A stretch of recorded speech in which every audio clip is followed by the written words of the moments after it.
Huh? You do? Who does? So, King Chitranga was another king who observed Ekadasi. He wasn't quite as advanced as Maharaj Ambrish, but he was extremely pious, and every time it was going to be Ekadasi the next day, he would remind all of his citizens. So he had a son named Rukmanga, and his wife was very chaste. I don't remember her name, but she was a very chaste, faithful wife, and the three of them were very religious, and they had full faith in Ekadasi. So then gradually they got older and older, and now it's time for him to become renounced and go to the forest and do Varnaprastha. So he did that, and while he was in the forest, there was a very beautiful teenage, young, gorgeous, enchanting lady strolling through the forest. And the king immediately became enchanted and forgot himself entirely. So she approached him, and he said, "Who are you? What's your name? What are you doing here?" And she said, "My name is Mohini." Mohini means what? Enchantress. My name is Mohini. And what are you doing here? I'm looking for a husband. Well, maybe I could be your husband. So she said, "Okay, yes, you can be my husband, but there's one condition." And he said, "What is that?" And she said, "If you ever disobey me, then I will leave you at once." So you know how a man is in love, he never thinks there's going to be any problem? Of course, I would never disobey you. So he brought her back to the palace, and Rukmanga, his son, and his wife were so dharmic, so Vedic, she was such a great Dharma Patni, that two of them offered arati to the king and his new wife and to welcome them. So things went on for some days, and then Ekadasi was rolling by. So the son was going to go out and announce that tomorrow is Ekadasi. So Mohini said, "Ekadasi, what's that? Kings don't observe Ekadasi. Ekadasi is for weak people who don't have to do anything. Kings have to go out and hunt to practice fighting dacoits." And the king said, "Of course kings observe Ekadasi. It's in the scriptures. Everyone has to observe Ekadasi." So she said, "Let's ask the Brahmanas." So she bribed the Brahmanas, and the Brahmanas came out and said, "Kings don't have to observe Ekadasi. It's only for weak people." So the king said, "Forget these bogus Brahmanas. I'm following Ekadasi." So Mohini said, "Then fine, I'm leaving." So the king said, "So leave." So she was about to leave, but then the queen, chaste queen, who knew that this young lady could please her husband more than she could, she really wanted her to stay.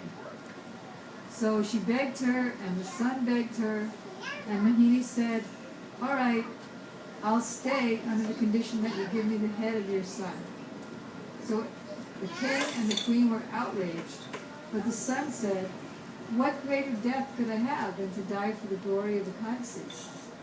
So finally they agreed, and they were just about to cut his head when Brahma and other demigods entered the palace and said, "Wait, this was just a test, and you passed the test." Yes, Gurudev did tell this story. You passed the test. Actually, this Mohini is my illusory energy, and that's why you're affected. But you passed the test. So that's another history of Ekadasi. Very beautiful.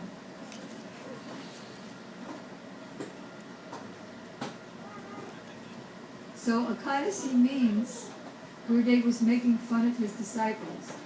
Ekadasi doesn't mean that every hour Okay, now I'll take rubberies. Now the next, I'll take mango lassi, and then the next hour, I'll take something else. The next hour, banana milkshake, and then the next hour.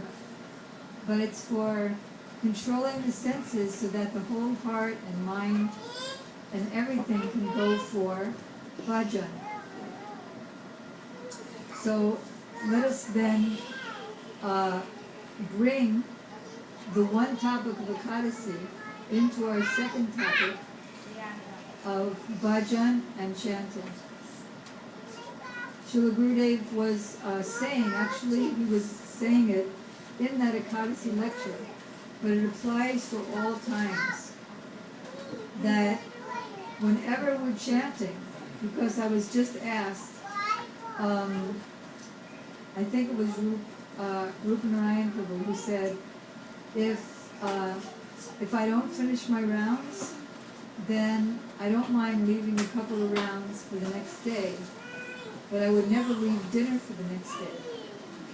So what to do so that we switch it, and we don't mind putting dinner off, because I remember in one lecture, Srila Gurudev said, don't take breakfast until you have finished 21 rounds in one sitting, and don't go to sleep until you finish 64 rounds.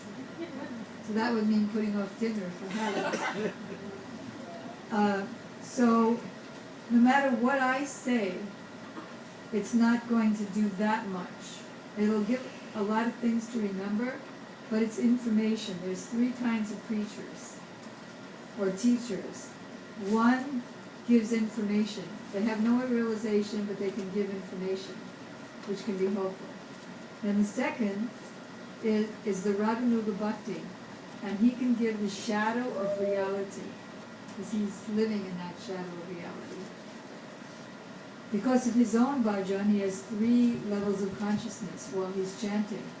He goes into the inner state where he's chanting Hare Krishna externally, and internally he's meditating on his spiritual form, serving Radha and Krishna, especially Radharani, in Goloka Vrindavan.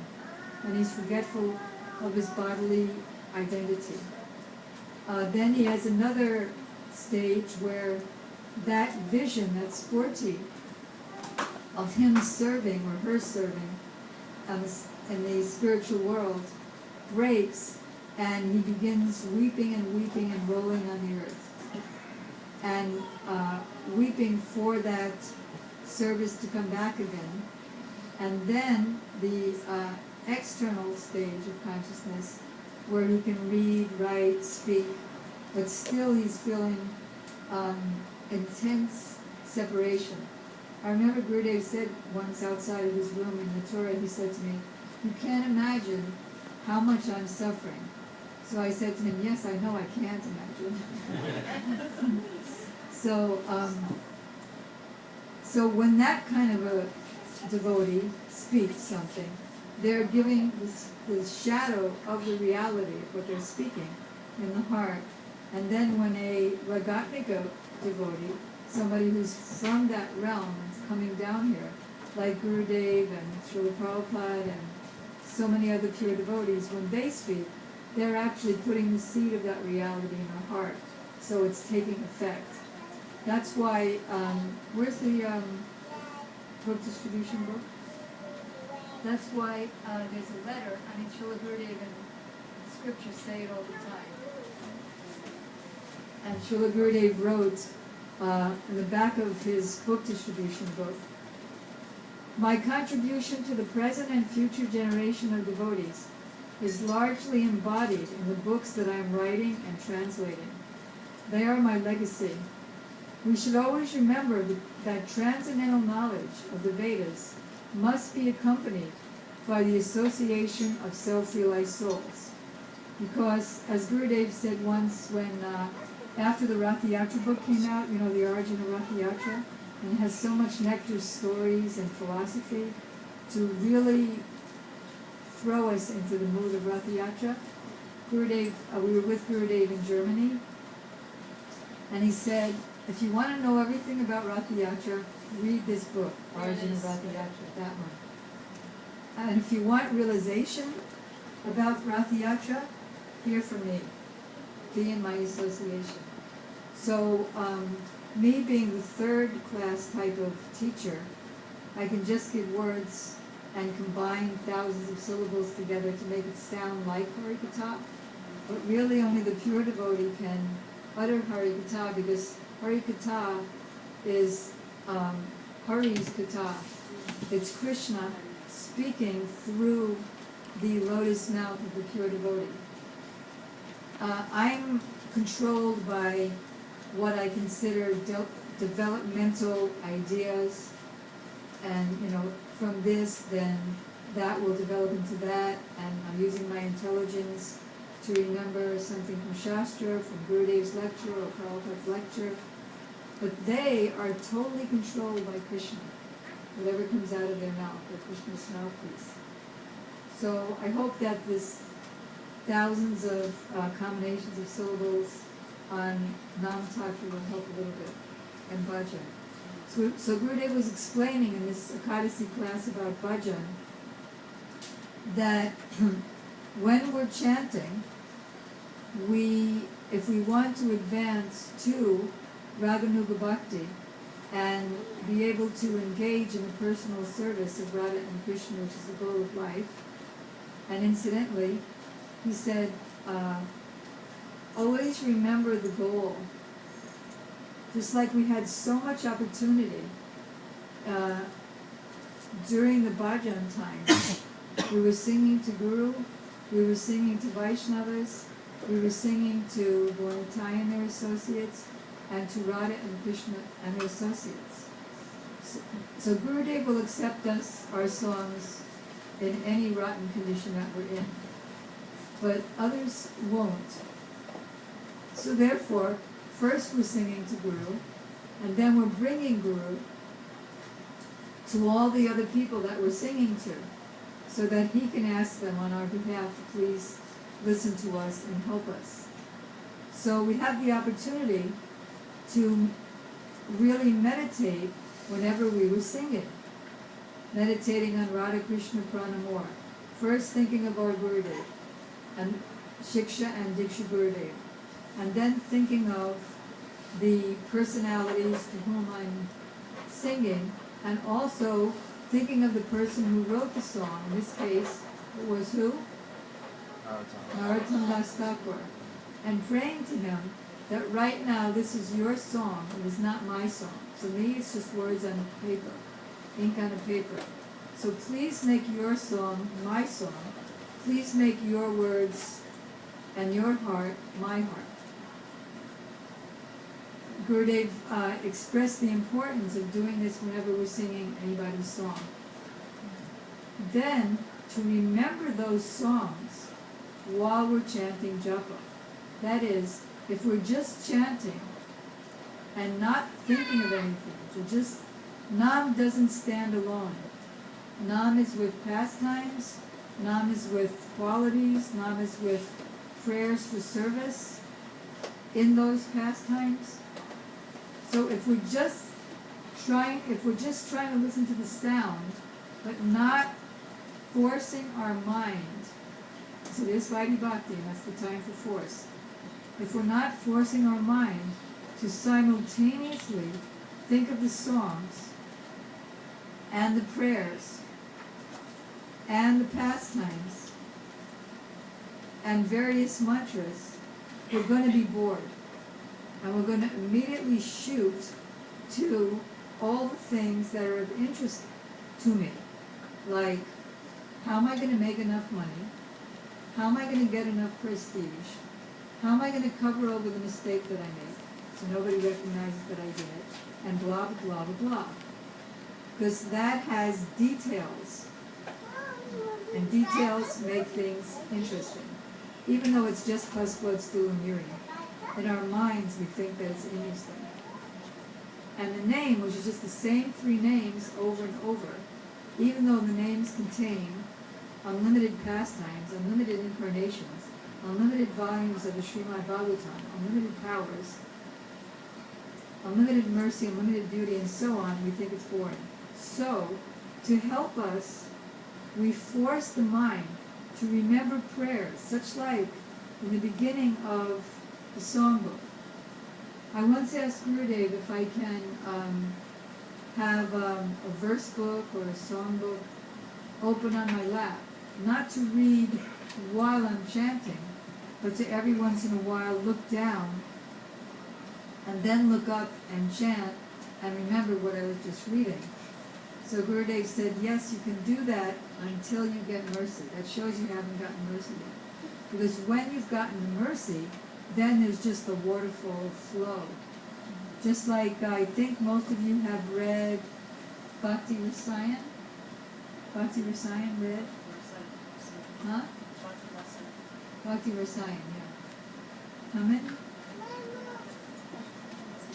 So there's a lot of nectar waiting for you. Guaranteed to make you weep if you read that book. The verses that Srila Bhaktivinoda Thakur took from, we had Bhagavatamrita, the verses that are in the Srimad Bhagavatam, and also especially Srila Gurudev's purports. The verses are about specific pastimes of Krishna, and the purports teach how to pray to those pastimes. And in the introduction, Srila Gurudev writes that Srila Bhaktivinoda Thakur, while he was chanting Nam, would meditate on any of those verses and dive, like for a half hour or an hour, into that verse and think all the deep meanings about the verse.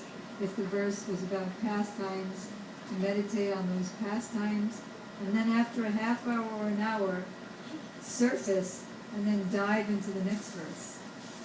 So certainly, in Srila Gurudev's books we have, and Srila Prabhupada's books, and in the songbooks, we have enough information to be able to do that. We have the information. So, for example, we can remember Guru while we are chanting japa. I asked Gurudev, can I remember the prayer to Govardhan while I'm chanting japa? Prasanti, you want to say it with me? Pramada Marana Leela Kandare Kandare Te Rochayatam Navajanor Dandamasmin Namandam Itikila Kalanarta Lagnakasta Dayorme Nijanikatunivasam Devi Govardhan. O Govardhan, you are feeling Pramada. You are feeling transcendental ecstasy because Radha and Krishna are performing their 24-hour-a-day Leela in your caves and kunjas. So please give me, even though I have no qualifications, please give me a residence at your lotus feet so that I can also witness those pastimes. So I asked Gurudev, is it okay to meditate on prayers like that while I'm chanting japa? Because I'm not chanting to Giriraj, I'm chanting Nam, Hare, Krishna, and Ram. So Gurudev said, you can pray while chanting Nam to anybody who can help you.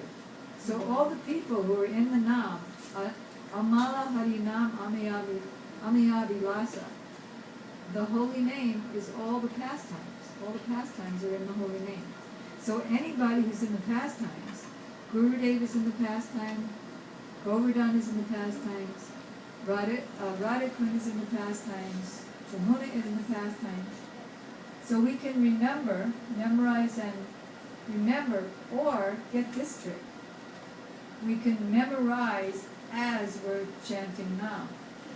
That is, suppose I'm chanting to Jamuna. Chidanandavanu Sarananda Sono, or if I don't want to get into the Sanskrit, suppose I just want to say it in my local language while I'm chanting Nam. So, O Jamuna Devi, you are the liquid form of transcendence. Please give me your mercy. Anybody who not only bathes in you, but thinks about bathing in you, or just breathes the air that's around you, they get delivered. So you have so much power. Please give me your mercy. Krishna Krishna, Hare Hare, Hare Ram, Hare Ram, Ram Ram, Hare. So Srila Gurudev, I've heard him since 1992 explain that this is the process of bhajan. I can remember Hey Krishna Karuna Sindhu Dina Bandhu Jivakate, and remember the English translation while I'm chanting Harinam. And this immediately makes it more interesting. It makes it unlimitedly interesting. I can chant the prayers to Navadvip. I can chant the prayers to Purnamasi. There's so many prayers to Radha and Krishna.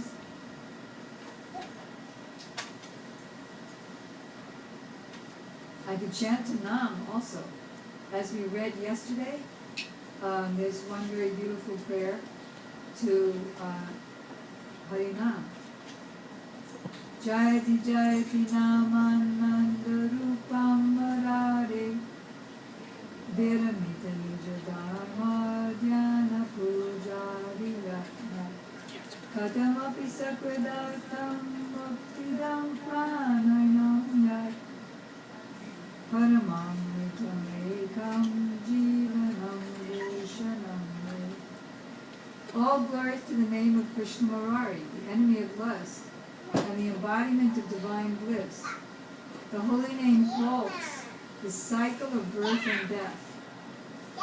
See, by remembering these things, that gives us more faith to stay there and to not think I need to meditate on money, money, money, ram, ram, honey, honey.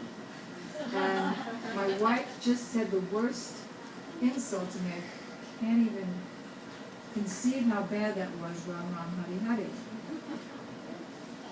So the holy name halts the cycle of birth and death and relieves one from all painful endeavors. And if I can't remember if I'm having a hard time, what do? Just remember Gurudev, and he'll help us remember everybody else. It's like the magic potions. It awards liberation to one who utters it even once. Krishna Nam stands alone as the supreme nectar and the sole treasure of my life.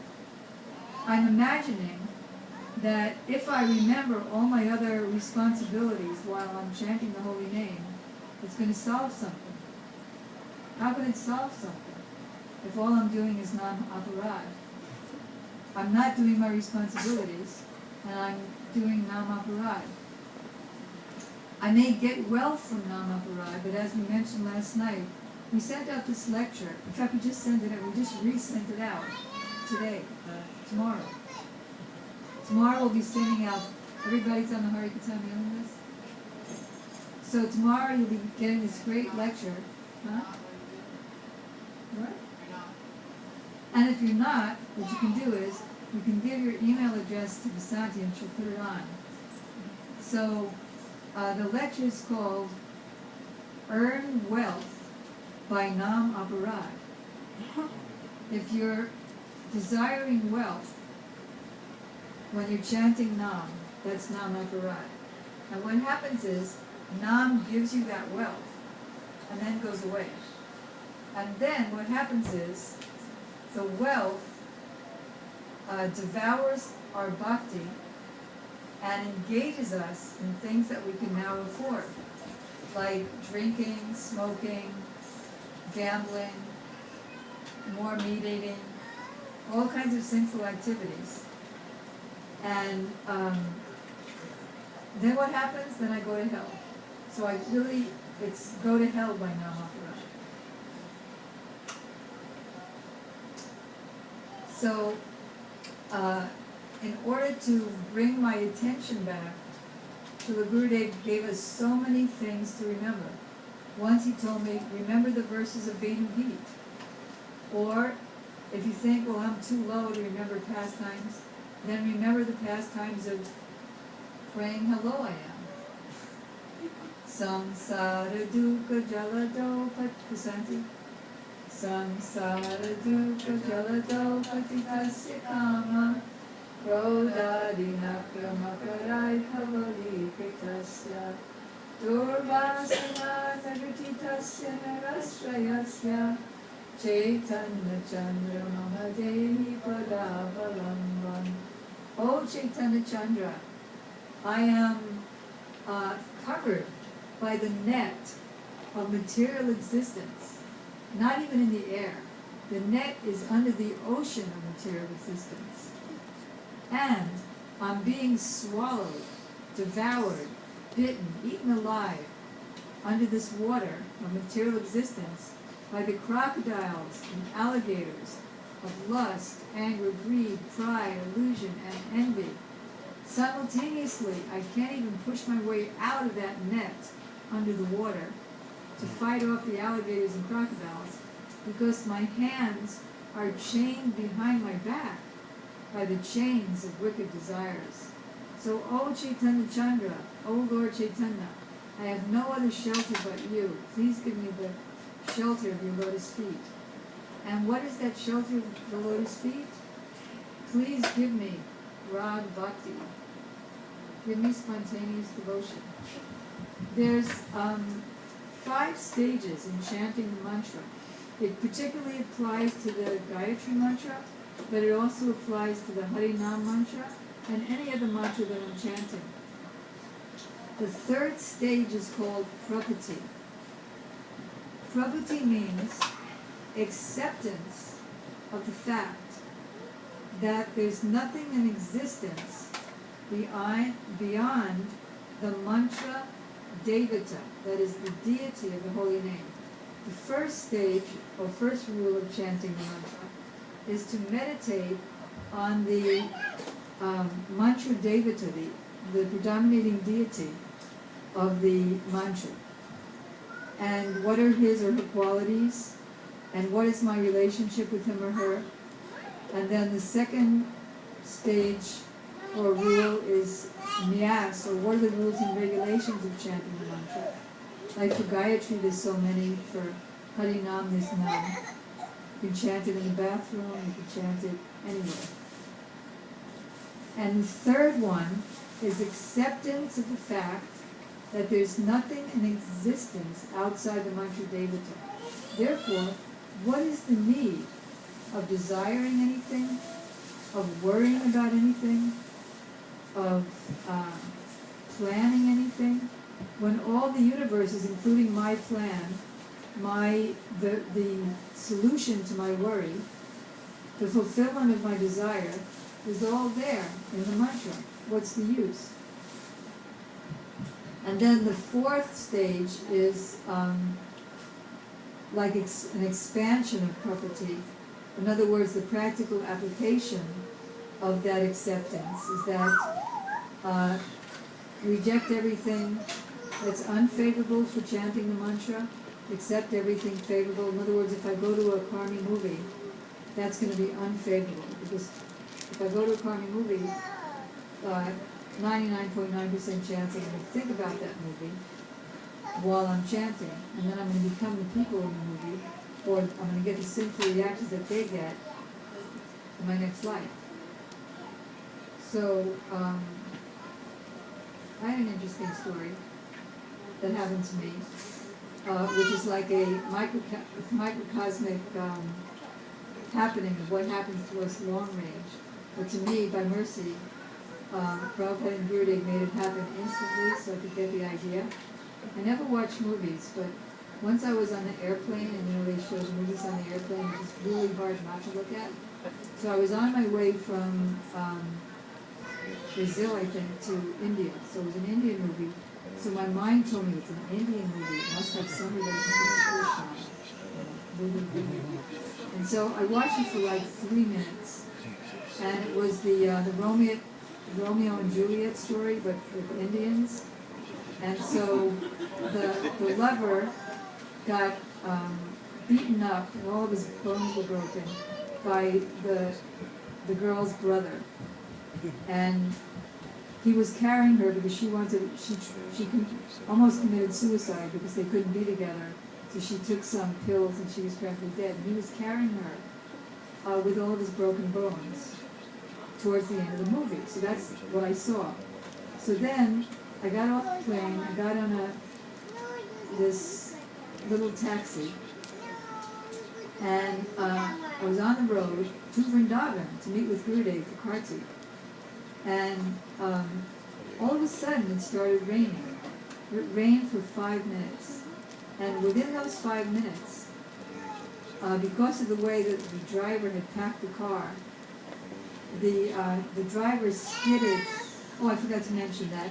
In the car, I was trying to chant my japa, but because I had seen a few minutes of that movie, I was remembering the movie of the guy carrying with the broken bones.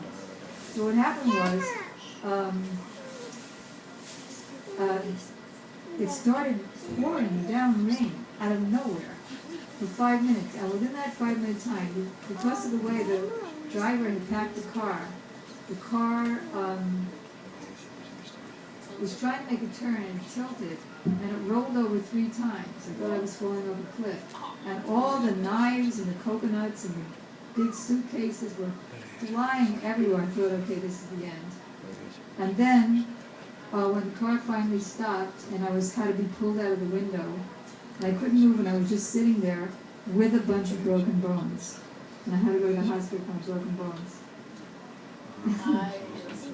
And Gurudev came to visit me, and he said he was supposed to die, but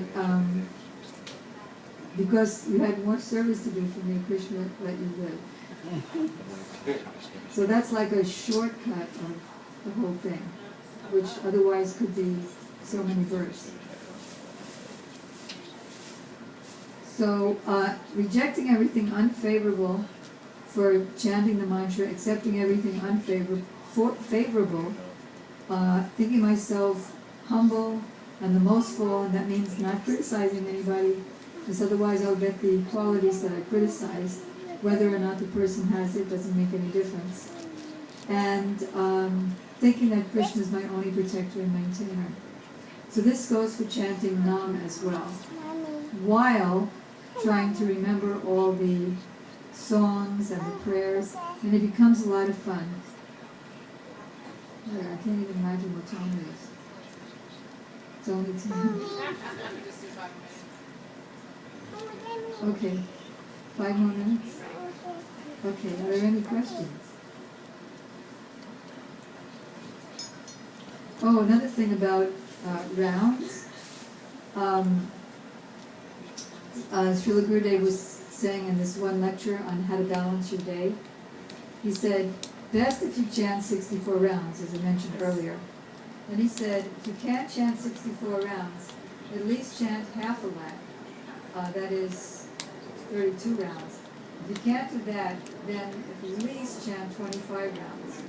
If you have a preaching center and you're not chanting 25 rounds, you might as well just throw your preaching center in the ocean. It's useless if you're not following these principles. That's how heavy he was. So any questions or comments? Yes. Okay. Yes. Hare Krishna. Hello?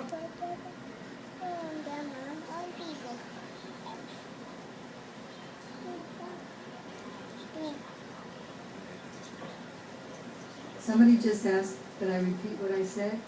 Gurudev said if you have a preaching center and you're not chanting 25 rounds, then throw the preaching center in the ocean. It's useless because you're not following. In fact, in another lecture, he said if you're not chanting 32 rounds, then jump in the ocean. We think, is that okay? We think that I can't listen to my rounds and I can't give my mind to thinking of the prayers and the verses and the songs because I have so many obligations. I have so many obligations to this world that I have to think about. So just a little note on that before we get to the questions, further questions, is that I was at a Harikatha festival with Srila Gurudev in Germany. And one of his lady disciples didn't go. She was a movie actress. But she did come to the airport in Germany when Gurudev was leaving to go to another country. So he said, why didn't you come? I was waiting for you. You missed so many days. You missed so much valuable katha. And she said, well, I had to work because I had debts to pay. So he said, you don't have debts to anybody except your guru. He's the only one you have a debt to. But then he said, this is the meaning of Shraddha. Shraddha means the faith that my only debt is to Guru and Krishna. And if I simply engage in the activities of bhakti, like Harinam, then all of my other responsibilities and debts and subservient activities are automatically taken care of. Just like if you water the root of the tree, then all the leaves and branches are watered. Questions? Yes, Manjari, loud.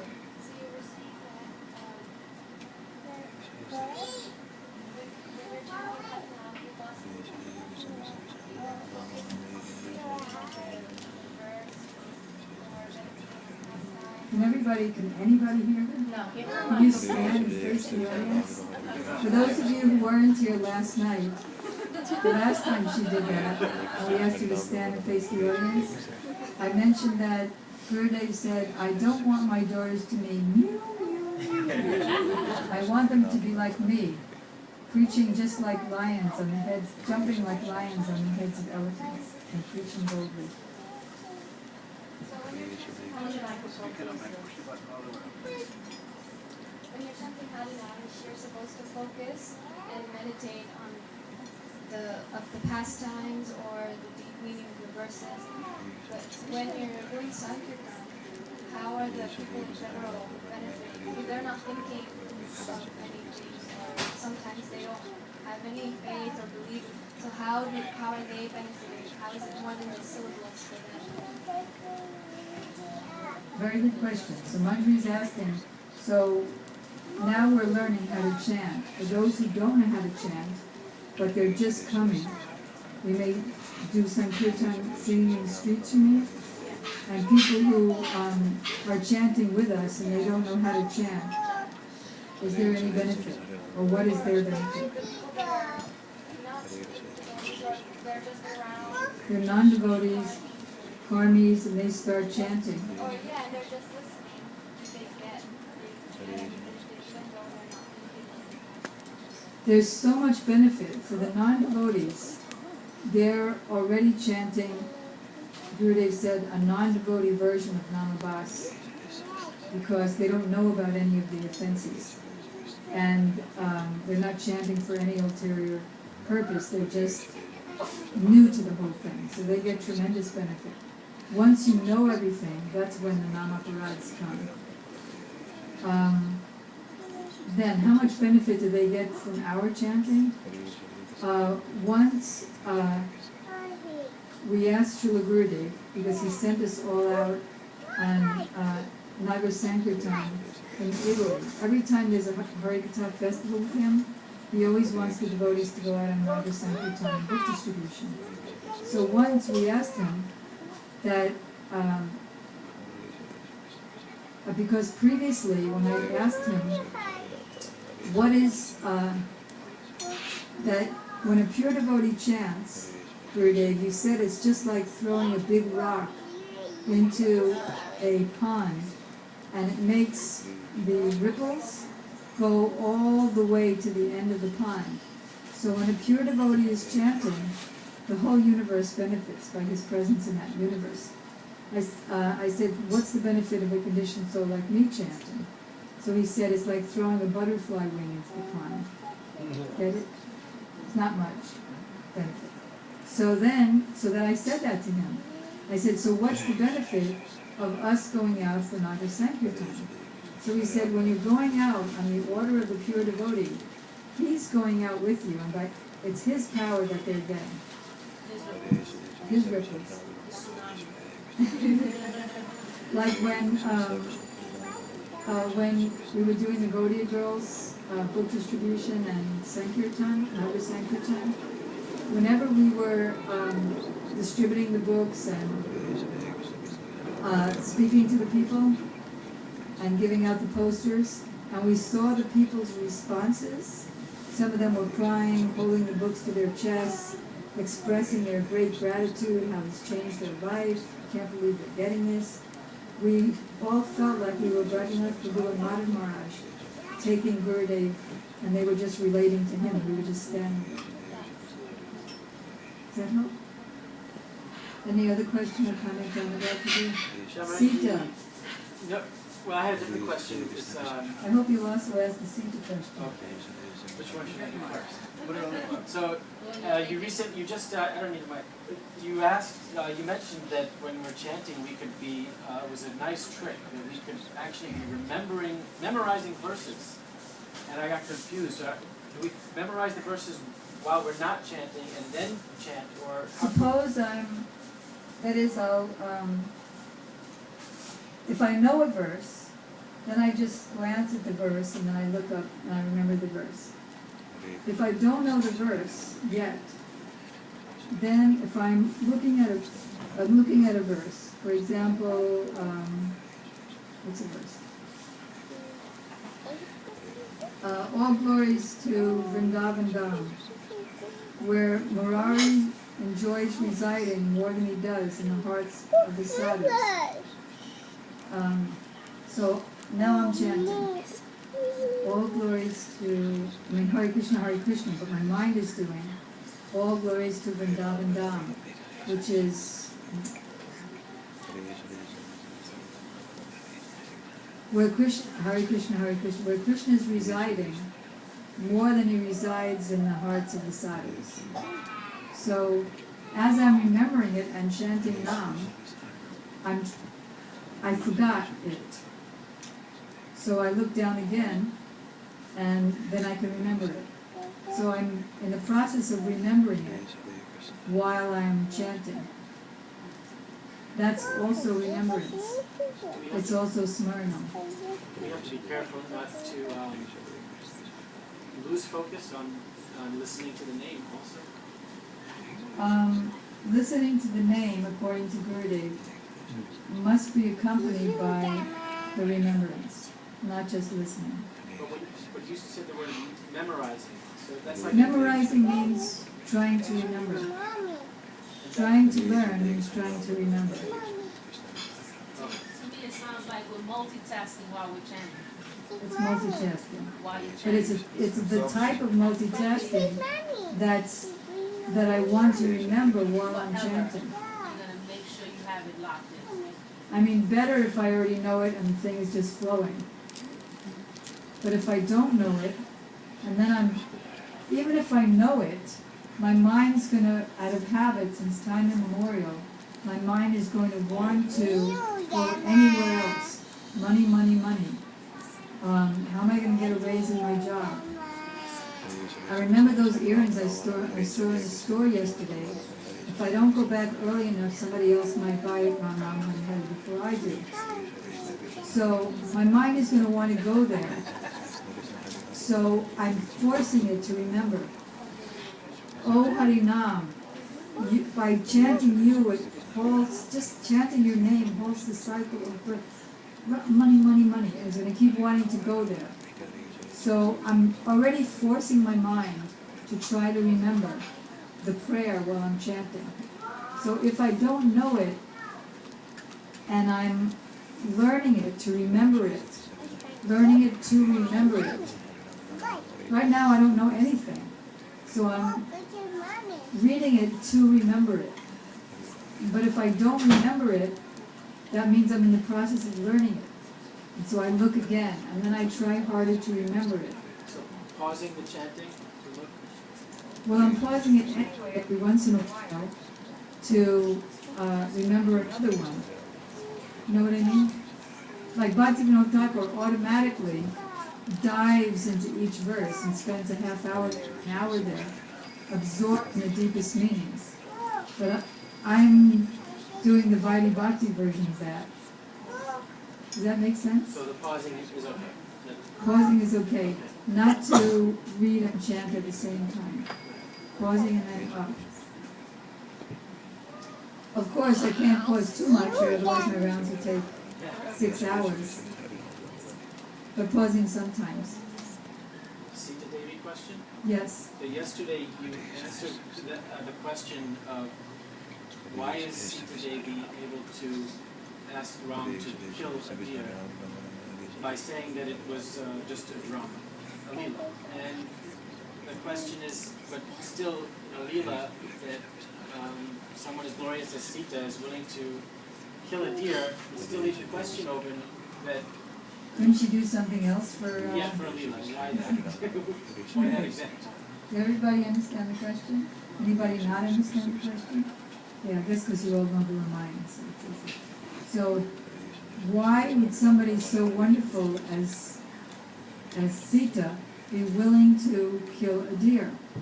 Now, because she knows everything, she knew that this wasn't really a deer. This is really a demon named Marichi. And Ravana had told Marichi to come in the form of a beautiful golden deer so that Ram would go and get the deer and Sita would be left alone. And Sita knew this.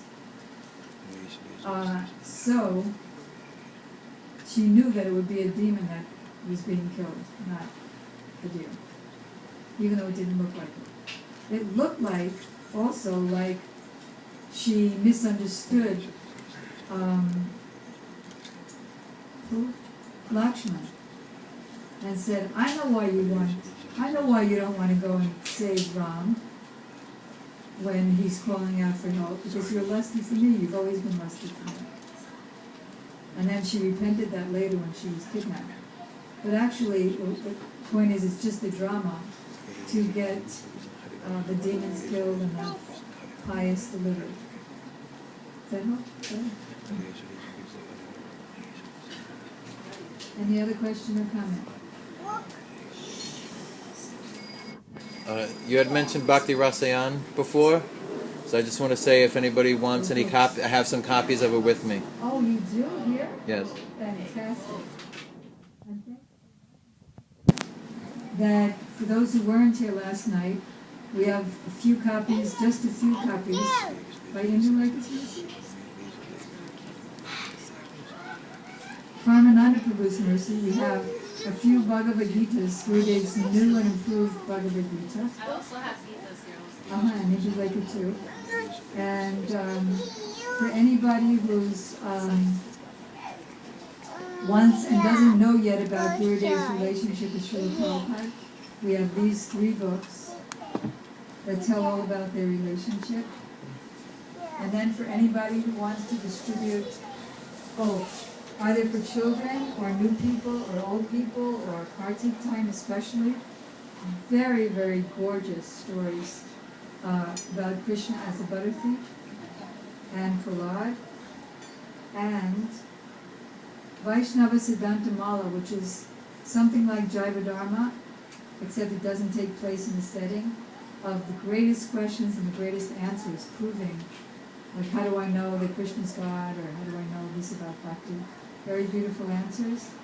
And the art CD, which has my 200 paintings I did for Prabhupada, and 50 paintings we did, paintings, line drawings, and bas reliefs we did for Srila Gurudev, in a flash, PowerPoint, fun-filled way to learn the descriptions and the paintings. And Gurudev in Rajmanu Purukama, 1989, Hindi and Bengali with English subtitles, Gurudev personally speaking all the pastimes and all the holy places. And last but very not least, is for any devotee who has been touched in any way by Srila Gurudev, who is not here in previous evenings, if this is your first evening at the programs we gave, this is a must get, must read, must follow. Srila Gurudev is appealing to all of his followers to distribute his books with the same intensity, which means in the millions, as Prabhupada's disciples did in his time. And we also have a couple of songbooks available. and a couple of beautiful songbooks too. So, and posters, big size posters please show them up, hold them up, that are all manifestations of Srila Gurudev's heart. And the wonderful thing, and this is the last night for that, any number of posters and any number of books for any donation. And if you didn't believe you heard that, it's any number of posters and any number of books for any donation. And tonight's the last night for that because we're off to Boston right away. So, Gaur Premanandi Hari Hari Bol. Evo. Couple of minutes of kirtan.